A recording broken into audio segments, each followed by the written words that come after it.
So Kyle, we have a quote here from author David Sedaris. Okay. And hopefully it's a correct quote. It's from Brainy Quotes. So Okay. That's where I get my sources from. So, I've been keeping a diary for 33 years or so, and I write it in every morning.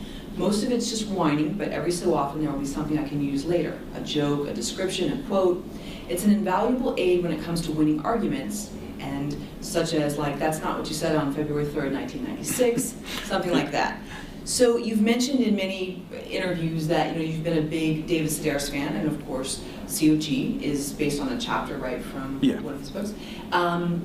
What is it about his writing that's so fascinating? What is it about him? It's funny that you brought up his diary, because he does, like, when he says diary, when I think diary, I think, like, just before going to bed, like, like by candlelight, like, writing. He keeps a notepad on him, and whenever anything, like, strikes him as something memorable, he'll write it down. And of the few years I've known him, there's been like one or two, maybe two or three times where I've said something where he's like laughed and written it down, and those are like the proudest moments of my life. Because if you write, and even during when he saw the film at the premiere, he was like writing notes. I think that's like his way of sort of appreciating something, is to sort of make a note of it. And but I don't know, his work. It's funny because for me, this story, why I like his work and why I liked this story for a movie, they're somewhat overlap, but at the same time, I like them in different ways. Like, I think his voice is unique and relatable at the same time, and I think that's really hard to pull off. And I think he set off a big, like a long generation, still ongoing generation through This American Life and through his work with Ira, like, of a whole group of people that can speak personally, of essayists. Really, I think he helped popularize that in a lot of ways. Not to say it didn't exist before, of course it's existed forever, essayists, but I think the humor and the angle and sort of the approach he took has inspired a lot of people. And for me, I feel like the kind of life anecdotes he tells fit themselves, or at least this one did in particular, to a movie. It doesn't, they're smaller, they're a little, I was interested in that, to make a movie that wasn't trying to solve the world's problems in an hour and a half, that it had ambition but was still relatable and funny but complex. And those are the kind of things I wish I could write myself. So that someone else already did, and I got the opportunity to adapt that, was better than if I could have generated it myself. Do you have a similar voice? As a young, you said you wish you sort of... I kind of, I wish for it. I don't think I'm as clever, I don't think I'm... I tried to, in writing it, because there's punchlines in it that are my own. There's a couple I'm particularly proud of that get laughs, and I hope they fit into that tone. I tried to adapt it, but I don't think I could write, and I don't think I could write about myself like he writes about himself. I don't think I'm as honest with myself as he is, which is amazing how he can be so, his vanity just goes away, and he can write about things so honestly about how he feels about something, even if it reflects kind of badly on him. Which I really appreciate. To not have to, glorify yourself. I found that interesting, and I wanted to bring that into the character. I thought, well, maybe he shouldn't. It's a younger version of him, so I thought, well, maybe he shouldn't be so likable. Maybe he hasn't absorbed that self-awareness yet, and maybe this movie's sort of about the process of getting there. Well, you'd mentioned in prior interviews that you'd driven and you'd done things like, paid for expensive tickets to go see him. Yeah. What were some of the highlights of hearing him speak?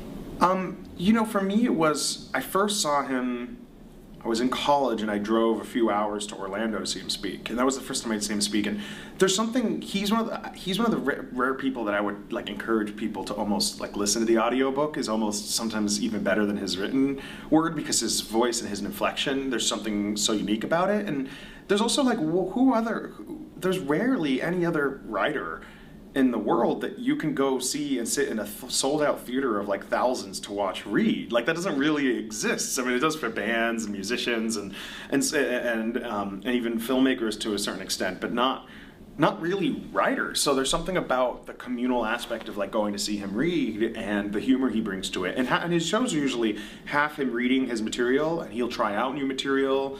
And so you get a little sense of his process, and the other half of his show are Q&As, where he pulls out his diary and kind of goes through anecdotes that connect to what people talk about. And I don't know, he's just immensely entertaining. There's something about that, and I didn't necessarily think the movie would capture that. He's not a writer in the movie. He doesn't read. It doesn't, that's not really part of my intention, but it is part of my admiration for him. And what's one quote from David Sedaris that really stuck out to you? The one, there's tons. what's the, oh,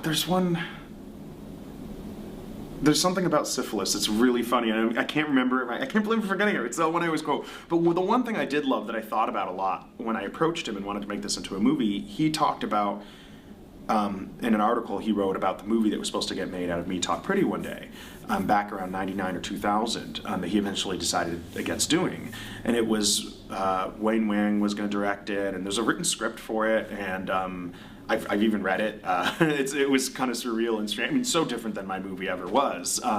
Strangely, I think the woman who wrote it had a film in competition at Sundance this year also. So I didn't get a chance to meet her, but the worlds aligned in a weird way. But he wrote about the experience of it being turned into a film, and he went to go see You Can Count on Me with his sister, and afterwards she was like, do you think they're going to make me fat in the movie? I think that's what she said, and then he said this great quote that encapsulated everything, I think, how he feels about the film, or a film getting made, was he said, I realized my fear wasn't that they'd get me and my family wrong, my fear was they'd get us right.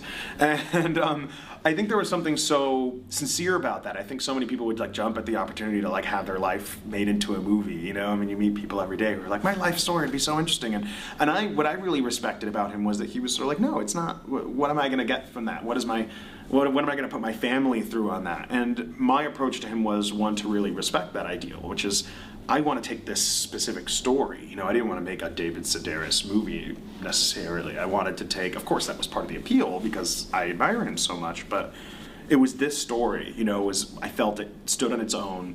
I felt it could stand on its own away from his identity. His families aren't characters in it. They're not portrayed on screen. So, you know, you have all these elements that I thought would lend him to appreciating that, you know, and he did, and his sort of, to me, his sort of what he communicated to me was, go do what you need, like make your own movie, you know, like go do what you want to do with it. And he didn't really influence it or want to influence it. He's not really interested in the film. He loves films, but he's not interested in the filmmaking process. And so I really took that to heart, that quote of his, you know, and just sort of ran with it and said, okay, I'm making a movie that he happens to have written. I'm not necessarily, I can't be indebted. He didn't want me to be indebted to his identity or how he looked or how he talked, so I wasn't going to be. So I didn't cast someone that looks like him. I didn't tell him to act in his voice. I specifically told him to not really watch him or try to mimic him or anything like that. I wanted the movie to sort of be as much of my identity as it would be David's. So that's a long answer to his quote, but it's like, what's the difference between, I'll look it up and tell you. It's something like the difference between shit and syphilis in the dictionary. God, I can't remember what it is. It's like my favorite quote of his. But anyways, if you're looking for sympathy, you'll find it between shit and syphilis in the dictionary. I was wondering what it was.